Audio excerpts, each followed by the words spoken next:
UFC 106, Ortiz, Griffin 2, November 21st. Check your local listings. You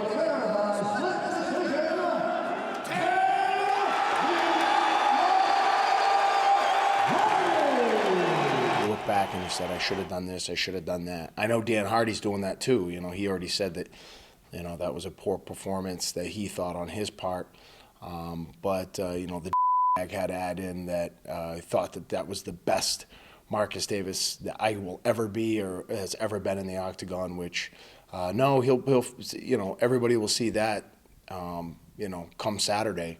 They're going to see the best Marcus Davis to date. We totally took this camp and revamped everything. We just concentrated on my best assets that I've had, and I've ignored some of those in the past. You know, I went so far into MMA and got so wrapped up into becoming more of an MMA fighter, more of a wrestler, more of the grappling, trying to add more things to my game, where I've ignored what other things were my strengths.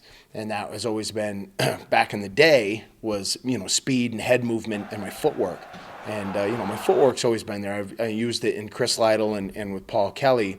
It was absent when I fought Dan Hardy. But, you know, in this fight, footwork, hand speed, head movement is going to play a very key role in this fight. It's a must for me. I obviously worked with a lot of southpaws. We try to work with a lot of people with his size and reach and whatnot. So it actually let me to determine where my strengths would lie and come up with some really good kick-ass moves and a great game plan for it. I'm actually really looking forward to this fight. In a way, it seems somewhat similar to the Barrera fight, you know. They're come from a boxing background. Barrera went southpaw also, and, you know, they were both really big, strong guys for their weight class, short and stocky, and, you know, I'm sure he looked at that fight. He's going to be thinking, you know, big overhand left, and I'm not going to let that happen. His reach and everything comes down to timing. So I've got to be quick enough to get my footwork and get myself in there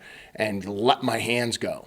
And that's going to be the theme, you know, here in this fight is going to be my speed versus his length. I have the advantage in the sense that if it's on the outside, I have the reach height advantage to keep it on the outside. If he comes inside, he's going to have to worry about my clinch. And if he goes for the takedown, you know, I'm very good off my back, I feel. I didn't get to show it in the Swick fight, but you guys are going to see some sick jiu-jitsu in this fight if it does end up going there, which I really feel is going to be very hard for him because I've been working on my takedown defense as well. Kind of got to take that Chris Lytle approach of letting it just leave it in the octagon rather than, you know, taking it strike by strike and then making sure that, you know, that I'm ahead waiting for them to make a mistake, waiting for them to make that mistake. No, I'm not going to do that anymore.